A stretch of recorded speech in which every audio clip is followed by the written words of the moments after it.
പ്രശ്നമല്ല. എത്ര ഉണ്ടായാലും, എത്ര ആരോഗ്യം അള്ളാഹു തന്നാലും, എത്ര കഴിവ് തന്നാലും തന്നവൻ അള്ളാഹുവാണ്. എപ്പോഴും തിരിച്ചെടുക്കാം. സെക്കൻഡുകളെ കൊണ്ടല്ലേ കോടീശ്വരന്മാർ പോലും ദരിദ്രന്മാരായി മാറുന്ന നാട്ടിൽ. വലിയ വലിയ ആരോഗ്യവാന്മാർ എത്ര പെട്ടെന്ന് ആ സഹോദരങ്ങളെ രോഗികളായി മാറുന്നത്. അതുകൊണ്ട് മേലെ ഭരിക്കാൻ ആരുമില്ലെന്ന് കരുതരുത്. ഖുറൈശികളിലും ഇതുപോലെ കുറെ ആളുകൾ ഉണ്ടായിരുന്നു, തന്നെ കീഴ്പ്പെടുത്താനോ ആരുമില്ലാന്ന്. അങ്ങനെ പറഞ്ഞിരുന്ന വേറൊരു മനുഷ്യനാണ് റുഖാന. റുഖാന വലിയൊരു മല്ലനായിരുന്നു. പ്രതിരോധിക്കാൻ പലർക്കും പേടിയാണ് റുഖാനയോട്. റുഖാനെ കേട്ടിട്ടുണ്ടോ? റുഖാന വല്ലാത്തൊരു മല്ലനായിരുന്നു. ആരും നേരിടാൻ ഭയപ്പെടുന്ന ഒരാളാണ്. കാരണം പഴയ കാലത്തെ മക്കയിലെ മാർക്കറ്റിലൊക്കെ റുഖാന ഒരു ഭാഗത്ത് തല്ലിനുണ്ട് എന്ന് പറഞ്ഞാൽ അങ്ങോട്ട് ആരും പോകൂല. കാരണം അപ്പുറത്തുള്ള ആൾ പരാജയപ്പെടുന്ന ഉറപ്പാ. അത്രയും വലിയ ആരോഗ്യവാനാണ് ഈ റുഖാന. ബനു ഹാഷിം കുടുംബത്തിൽപ്പെട്ട ആൾ തന്നെയാണ് റുഖാന. റുഖാനയെ പറ്റി നല്ല തന്ത്രം പ്രയോഗിക്കാനും നല്ല ശക്തനുമാണ് ആള് മുശ്രിക്കായിരുന്നു. സയ്യിദുനാ റസൂലുള്ളാഹി സ്വല്ലല്ലാഹു അലൈഹി വസല്ലം തങ്ങളുടെ എതിരാളിയാണ് റുഖാന. റുഖാന മാത്രം ഒട്ടകത്തെയും ആടിനെയും മേയ്ക്കുന്ന ഒരു സ്ഥലമുണ്ട് മക്കയിൽ. ഒരു ചെരുവുണ്ട്, അതിന് ഇളം എന്ന് പറയും. വാദി, ഒരു മലഞ്ചെരുവുണ്ട്.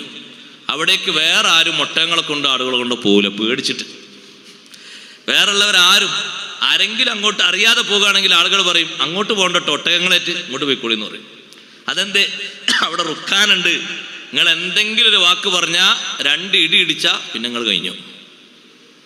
മർമ്മം നോക്കി 2 ഇടി തരും, പിന്നെ നിങ്ങൾ അവിടെ കിടക്കേണ്ടി വരും. നിങ്ങളെ കൊണ്ടുപോകാൻ ആള് വരേണ്ടി വരും. അത്രയും നല്ല ശക്തനാണ്. ആർക്കും തകർക്കാൻ കഴിയാത്ത ഒരു മേൽവിലാസമായിട്ട് ഇങ്ങനെ ജീവിക്കുന്ന ആളായിരുന്നു. ഒരിക്കൽ സയ്യിദുനാ റസൂലുള്ളാഹി സ്വല്ലല്ലാഹു അലൈഹി വസല്ലം അവൻ ആടിനെ മേയ്ക്കുന്ന മലഞ്ചെരുവിലേക്ക് തങ്ങൾ പുറപ്പെട്ടു. നബി സല്ലല്ലാഹു അലൈഹി വസല്ലം ഒറ്റക്കാണ് പോയത്, തങ്ങളുടെ കൂടെ ആരും ഇല്ല. മലഞ്ചെരുവിൽ വിശ്രമിക്കുന്ന റുഖാനെ എഴുന്നേറ്റ് നോക്കുന്നു. അല്ലാഹുവിന്റെ റസൂലിന്റെ കൂടെ ആരുമില്ലാതെ ഒറ്റക്കാണല്ലോ വന്നത്. റുഖാന പറഞ്ഞു, യാ മുഹമ്മദ് സല്ലല്ലാഹു അലൈഹി വസല്ലം, അന്തല്ലദീ തശ്തുമു ആലിഹതനാ അല്ലാത വൽ ഉസ്സ, ഞങ്ങളുടെ ഇലാഹുകളെ നിങ്ങൾ ചീത്ത പറയുന്നുണ്ടോ? വതദഉ ഇലാ ഇലാഹിക്കൽ അസീസിൽ ഹകീം, നിങ്ങളെ ഇലാഹിലേക്ക് ക്ഷണിക്കാൻ വന്നതാണോ? വലൗലാ റഹ്മുൻ ബൈനി വബൈനക, എനിക്കും നിങ്ങൾക്കും ഇടയിൽ കുടുംബബന്ധമില്ലെങ്കിൽ മാ കല്ലംതുകൽ കലാമ, ഈ സംസാരത്തിനൊന്നും ഞാൻ നിൽക്കൂലായിരുന്നു. ഹത്താ അഖ്തുലുക, നിങ്ങളെ കൊല്ലുന്നത് വരെ. ഒരു കുടുംബബന്ധമുള്ളതുകൊണ്ടാണ് ഞാൻ ഇങ്ങനെ സംസാരിച്ചത്. ബനു ഹാഷിമിൽപ്പെട്ട ആൾ തന്നെയാണ്. അപ്പം നബി സല്ലല്ലാഹു അലൈഹി വസല്ലം നിങ്ങൾ പറഞ്ഞു. എന്നിട്ട് റുഖാന പറഞ്ഞു, എന്നിൽ നിന്ന് രക്ഷപ്പെടാൻ ഇന്ന് നിങ്ങൾക്ക് കഴിയില്ല. നിങ്ങളെ അസീസും ഹക്കീമുമായ പടച്ചോനെ വിളിച്ചോളൂ. നിങ്ങളോട് ഞാൻ ഇന്നൊരു കാര്യത്തിന് വേണ്ടി ഒരുങ്ങാണ്, തയ്യാറുണ്ടോ എന്ന് ചോദിച്ചു. അല്ലാഹുവിന്റെ റസൂൽ പറഞ്ഞു, എന്തിനും തയ്യാറാണ്. എന്നെ മറിച്ചിടാൻ ഇതുവരെ മക്കയിൽ ഒരാൾക്കും കഴിഞ്ഞിട്ടില്ല. ഞാനുമായി ഗുസ്തി കൂടിയവരൊക്കെ തോറ്റിട്ടേ ഉള്ളൂ. ഇത്രയും കാല ചരിത്രത്തിൽ എന്നെയുമായി നേരിടാൻ വന്ന ആരും ജയിച്ചു പോയിട്ടില്ല. അതുകൊണ്ട് ഒരു മൽപ്പിടുത്തത്തിന് നിങ്ങൾ എന്നെ പിടിച്ച് താഴോട്ട് തള്ളിയിട്ടാൽ 10 ആടുകളെ ഞാൻ തരും. റുഖാന അതാ പറയുന്നത്. നബി സല്ലല്ലാഹു അലൈഹി വസല്ലം പറഞ്ഞു, ഓക്കേ, നീ നിന്റെ ഇലാഹിനെ വിളിച്ചു പ്രാർത്ഥിച്ചോ, ഞാൻ അള്ളാഹുവിനെ ഏകനായ റബ്ബിനെ വിളിച്ച് ഞാനും പ്രാർത്ഥിക്കാം. അതാ 2 പേരും പ്രാർത്ഥിക്കുന്നു. റുഖാന നബി സല്ലല്ലാഹു അലൈഹി വസല്ലം ഞങ്ങളുടെ അടുത്തേക്ക് വരുന്നു. അള്ളാഹുവിന്റെ റസൂൽ റുഖാനെ പിടിച്ച് നേരെ താഴോട്ടിട്ടു. ഒരൊറ്റ പിടുത്തം പിടിച്ചൊന്ന് പൊക്കിയിട്ട് താഴോട്ടങ്ങിട്ടു. താഴോട്ടിട്ടിട്ട് റുഖാനയുടെ നെഞ്ചിന്റെ ഭാഗത്ത് അള്ളാഹുവിന്റെ റസൂൽ ഇങ്ങനെ ഇരുന്നപ്പോ റുഖാന പറഞ്ഞു, നിങ്ങൾ എൻ്റെ ശരീരത്തിൽ നിന്ന് എഴുന്നേൽക്കണം. ഫലസ്താന്തല്ലദീ ഫഅൽത ബി ഹാദാ, നിങ്ങൾ സ്വന്തം ചെയ്തതല്ല ഇത്. ഇന്നമാ ഫഅലഹു ഇലാഹുക്കൽ അസീസുൽ ഹകീം, ഇത് ചെയ്തത് നിങ്ങളെ ഇലാഹായ അസീസും ഹക്കീമുമായ റബ്ബാണ് ചെയ്തത്. അതുകൊണ്ട് നിങ്ങൾ എന്റെ നെഞ്ചത്തിരിക്കൽ. ഇത്രയും കാലം ഒരു കുട്ടി പോലും എന്നെ തള്ളിയിട്ടിട്ടില്ല, നിങ്ങൾ എഴുന്നേൽക്കുമെന്ന് പറഞ്ഞു. നബി സല്ലല്ലാഹു അലൈഹി വസല്ലം എഴുന്നേറ്റു. എൻ്റെ ലാത്തയും മുസ്സയും എന്നെ തുണച്ചില്ലല്ലോ എന്നവൻ പറഞ്ഞു. ഇത്രയും കാലം എൻ്റെ ശരീരത്തിൽ ആരും കയറിയിരുന്നിട്ടില്ലല്ലോ എന്ന് പറഞ്ഞു. രണ്ടാമതും റുക്കാന വെല്ലുവിളിച്ചു, ഇനിയും ഒരു മല്ലിനുണ്ടോ? അല്ലാഹുവിൻ്റെ റസൂല് പറഞ്ഞു, 2 അല്ല 3 അല്ല 10 അല്ല എത്രയുമുണ്ട്. രണ്ടാമത്തെ തവണയും അവനെ പിടിച്ച് താഴെയിട്ടു. ഒന്ന് ബോധ്യപ്പെടുത്തണ്ടേ അള്ളാഹുവിൻ്റെ കഴിവ്. അവൻ്റെ നാവ് കൊണ്ട് അവൻ രണ്ടാമതും പറയുന്നത് അങ്ങനെ തന്നെയാണ്, നിങ്ങളല്ല എന്നെ കൊണ്ട് ഇത് ചെയ്തത്, ഇന്നമാ ഫഅലഹു ഇലാഹുക്കൽ അസീസുൽ ഹകീം, നിങ്ങളെ ഇലാഹ് അസീസും ഹക്കീമുമായ ഇലാഹാണ് ചെയ്തത്, അതുകൊണ്ട് എഴുന്നേൽക്കണം. രണ്ടാമതും നബി സല്ലല്ലാഹു അലൈഹി വസല്ലം എഴുന്നേറ്റു. മൂന്നാമതും റുക്കാന വെല്ലുവിളിച്ചു. ഓരോ വെല്ലുവിളിക്കും പറയുന്നുണ്ട് 10 ആട് സമ്മാനം, 10 ആട് സമ്മാനം പറയുന്നുണ്ട്. മൂന്നാമത്തെ തവണയും പിടിച്ച് താഴെയിട്ടു. നബി സല്ലല്ലാഹു അലൈഹി വസല്ലം തങ്ങൾ പറഞ്ഞു, റുക്കാന പറഞ്ഞു, നബിയെ ഞാൻ തോറ്റു, നിങ്ങൾ ആ ആടുകളുമായിട്ട് പെട്ടെന്ന് പൊയ്ക്കോളൂ. അല്ലാഹുവിൻ്റെ റസൂൽ പറഞ്ഞു, റുക്കാന ഞാൻ ആട് ഉദ്ദേശിച്ച് വന്നതല്ല, വലാകിന്നി അദ്ഉക ഇലൽ ഇസ്ലാം, എൻ്റെ കുടുംബത്തിൽപ്പെട്ട ആളല്ലേ, ഇസ്ലാമിലേക്ക് ക്ഷണിക്കാനാണ് ഞാൻ വന്നത്, നിന്നെ ഇസ്ലാമിലേക്ക് ക്ഷണിക്കാനാ വന്നത്. പക്ഷേ ആദ്യം നിനക്ക് നിന്റെ കഴിവ് കുറവാണ് എന്ന് ആദ്യം ബോധ്യപ്പെടുത്തി തരണ്ടേ. നിന്റെ കഴിവിനെക്കാളും മേലെ കഴിവുള്ളവരുണ്ട്, അള്ളാഹു ഉണ്ട് എന്ന് നിന്നെ ബോധ്യപ്പെടുത്തി തരണ്ടേ. അതിനാണ് നീ എന്നെ വെല്ലുവിളിച്ചത്. ഇത്രയും കാലം നാട്ടുകാർക്കിടയിൽ നിനക്കൊരു പേരെന്താ? എന്നെ തകർത്ത് താഴെയിടാൻ ഈ നാട്ടിൽ ആരും ഇല്ല എന്നാണ്. അതുണ്ട് എന്ന് നിനക്ക് ബോധ്യപ്പെട്ടല്ലോ, അത് നീ സമ്മതിച്ചല്ലോ. എൻ്റെ ഇലാഹായ അസീസും ഹക്കീമുമായ റബ്ബ് നിന്നെ കൊണ്ടിങ്ങനെ താഴെയിടിച്ച് നിന്റെ മേലെ കയറിയിരിക്കാൻ അല്ലാഹു എനിക്ക് അവസരം തന്നില്ലേ? നിന്നെ ഞാൻ ഇസ്ലാമിലേക്ക് ക്ഷണിക്കുന്നു. അതുകൊണ്ട് റുക്കാന, നിന്റെ ശരീരം നരകത്തിലേക്ക് പോകുന്നതിനു പകരം നിന്റെ ശരീരത്തെ നീ രക്ഷപ്പെടുത്തണം. ഇന്നകൈൻ തസ്ലിം തസ്ലം, നീ മുസ്ലിമാവുകയാണെങ്കിൽ നീ രക്ഷപ്പെടും. റുക്കാന പറഞ്ഞു, ഞാൻ മുസ്ലിമാകണോ? എനിക്കൊരു ദൃഷ്ടാന്തം കാണിച്ചു തരണം, എന്തെങ്കിലും ഒരു അടയാളം. നിങ്ങളെ നുബുവത്തിന്, നിങ്ങൾ നബിയാണ് എന്നതിന് എൻ്റെ മനസ്സിൽ ഉറക്കുന്ന ഒരു അടയാളം കാണിച്ചു തരണം. അഷ്റഫുൽ ഖൽഖ് റസൂലുള്ളാഹി സ്വല്ലല്ലാഹു അലൈഹി വസല്ലം പറഞ്ഞു, അല്ലാഹു അലൈക ഷഹീദ്, അല്ലാഹു നിന്റെ മേല് സാക്ഷിയാണ്.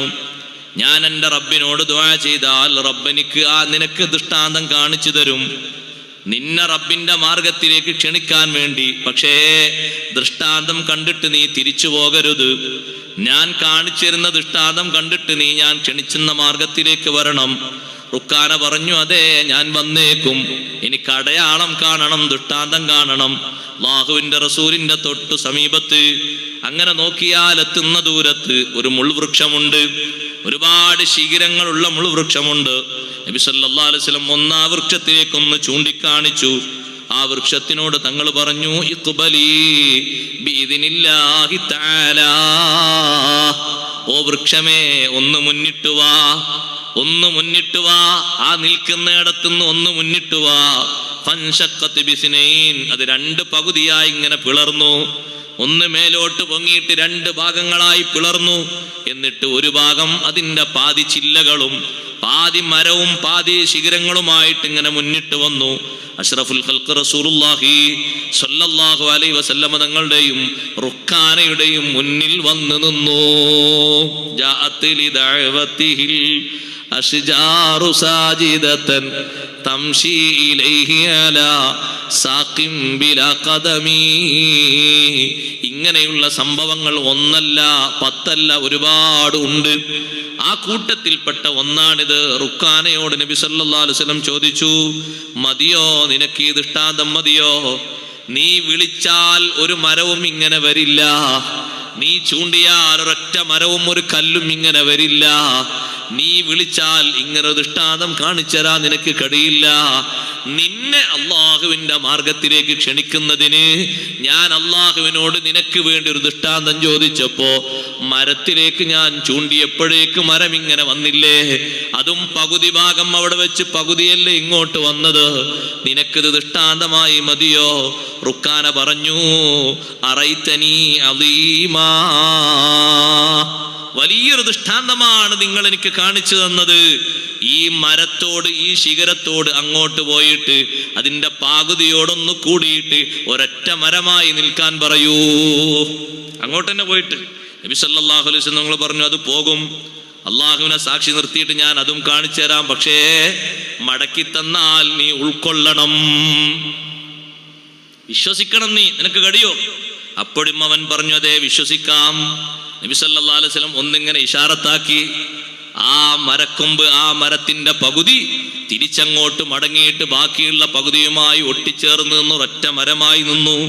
അപ്പോഴും റുക്കാന പറഞ്ഞു, വല്ലാത്തൊരു സംഭവമാണ് ഞാൻ കണ്ടത്, പക്ഷേ എൻ്റെ മനസ്സിലൊരു പേടി, ഞാനിപ്പോ വിശ്വസിച്ചാൽ നിങ്ങളെ പേടിച്ചിട്ട് നിങ്ങളെ പിന്നാലെ വന്നതാണ് നാട്ടുകാരൊക്കെ പറയുമോ എന്നൊരു പേടി. കാരണം ഞാൻ വമ്പനായിട്ടല്ലേ നടന്നത്, വീരവാദം മുഴക്കി ആരെയും വെല്ലുവിളിച്ചിട്ടല്ലേ ഞാൻ നടന്നത്. അപ്പൊ ഞാൻ നിങ്ങളെ വിശ്വസിച്ച് നിങ്ങളെ പിറകിൽ വന്നാൽ, വിശ്വസിക്കാൻ ആദ്യം താല്പര്യമില്ലാത്തതുകൊണ്ടാണ് ഈ നുടിന്യായം പറയുന്നത്. അല്ല കാര്യം തിരിയാഞ്ഞിട്ടല്ല സഹോദരങ്ങളെ, സത്യമായിട്ടും വിഷയം തിരിയാഞ്ഞിട്ടല്ല. അള്ളാഹുവിന്റെ റസൂലാണെന്നും അള്ളാഹു കൊടുത്ത വലിയ ദൃഷ്ടാന്തമാണെന്നും പച്ചയായിട്ട് തിരിഞ്ഞു, ബോധ്യപ്പെട്ടു. പക്ഷേ അവന്റെ മനസ്സിന്റെ ഉള്ളിൽ ഇപ്പൊ പുറത്തേക്ക് വരികയാണ്, ഈ നാട്ടിലെ പെണ്ണുങ്ങളും ചെറുപ്പക്കാരൊക്കെ പറഞ്ഞാലോ പേടിച്ചിട്ടാണ് ഞാൻ നിങ്ങളെ കൂടെ കൂടിയത് എന്നവർ പറയുന്നത് എനിക്കൊരു പേടി. അതുകൊണ്ട് എൻ്റെ കൽബിൽ, എൻ്റെ മനസ്സിൽ ഇതുവരെ ഇങ്ങനെ ഒരു പേടി വന്നിട്ടില്ല. നിങ്ങൾ ആടുകളെയും തൊഴിച്ച് നിങ്ങൾ പൊയ്ക്കോളി എന്ന് പറഞ്ഞു. അഷ്റഫുൽ ഖൽഖ് സല്ലല്ലാഹു അലൈഹി വസല്ലം നിങ്ങൾ പറഞ്ഞു, നിന്റെ ആടൊന്നും എനിക്ക് വേണ്ട, ഞാൻ ആടുദ്ദേശിച്ച് വന്നതേ അല്ല, അത് നീയൊരു മല്ല് പറഞ്ഞപ്പോൾ ഞാനൊന്ന് കൂടിയെന്നുള്ളൂ. അള്ളാഹുവിൻ്റെ കഴിവൊന്ന് കാണിച്ചു തരാൻ, ആർക്കും എന്നെ ഒതുക്കാൻ കഴിയില്ല എന്നല്ലേ. അതാണ് ഇവിടെ അല്ലാഹു തആല പറഞ്ഞത്, അയഹസബു അല്ലൻ യഖ്ദിറ അലൈഹി അഹദുൻ അല്ലേ. ആയത്ത് കൂട്ടി വായിക്കുമ്പോൾ ഒരാളും, എൻ്റെ മേൽ കഴിവുള്ള, എന്നെ ഒതുക്കാൻ പറ്റുന്ന ഒരാളുമില്ല എന്ന് മനുഷ്യൻ ധരിക്കുന്നുണ്ടോ? അതൊരു ധിക്കാരത്തിന്റെ ധാരണയാണ്. അങ്ങനെ ധരിക്കരുത്. എൻ്റെ മേലെ പറക്കാൻ ഇനിയൊരു പരന്തുമില്ല എന്നൊരു മനുഷ്യനും കരുതരുത്. പിടിച്ച് താഴോട്ടിടും അല്ലാഹു തആല. അങ്ങനെ ഒരുപാട് പോക്കിരികളെ താഴോട്ടിട്ടിട്ടുണ്ട്. അവർക്കൊക്കെ ലാസ്റ്റ് ഘട്ടത്തിൽ പലർക്കും